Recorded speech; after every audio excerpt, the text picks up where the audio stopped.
জি, আপনারা ইতিমধ্যে জেনেছেন যে আজকে দুপুর 13:52 এই মিরপুর 2 নম্বরে স্টেডিয়ামের ঠিক অপোজিটে এখানে এলকে ভবন যেটা প্লাজা, এখানে একটি অগ্নি দুর্ঘটনা সংঘটিত হয়।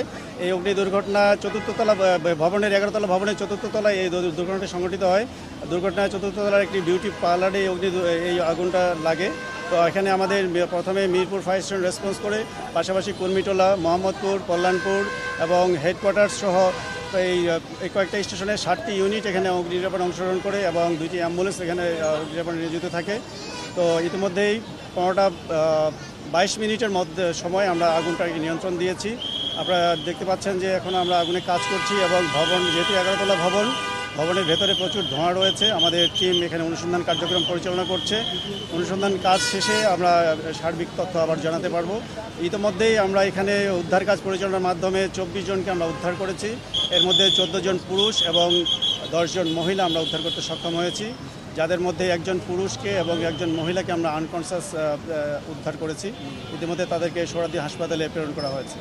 আগুন লাগার প্রাথমিক কারণটা সম্পর্কে আপনারা কিছু জানতে পেরেছেন? কি ছিল? ভবনটি যেহেতু দিনের বেলায় এখানে যেহেতু ঈদের সামনে এই ঘটনাটা ঘটেছে, ভবনটি কার্যক্রম পরিচালনা ছিল বিভিন্ন ফ্লোরে।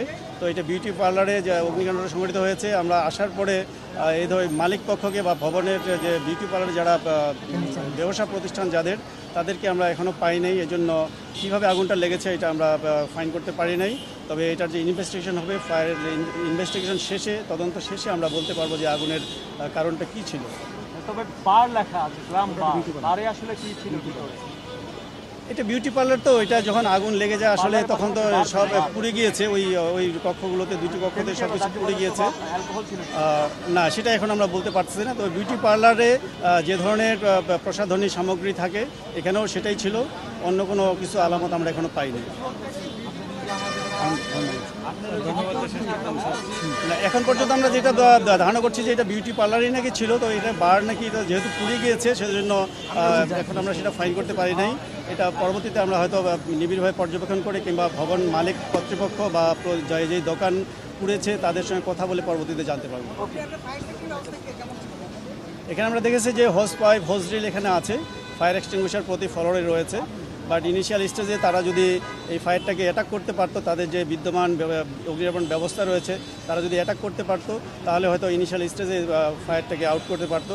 কিন্তু দুঃখের বিষয় যেটা ঘটে যে অগ্নি নির্বাপনের নিরাপত্তা ব্যবস্থা থাকলেও আমরা যারা ভবনে বসবাস করে, যারা অকুপাই, তারা আতঙ্কগ্রস্ত হয় এবং আগুনের সঙ্গে মিনিমাম ফাইট না করে তারা নিজেকে বাঁচানোর জন্য অবশ্যই নিজেকে বাঁচাতে হবে, এভাবে হতে হবে। পাশাপাশি যাদের সক্ষমতা রয়েছে তাদেরকে কিন্তু ফায়ার এক্সটিংগুইশার বা যে সকল ইনবিল্ট ফ্যাসিলিটিস আছে সেটা দিয়ে কিন্তু অগ্নি নির্বাপন করার প্রচেষ্টা চালানো উচিত।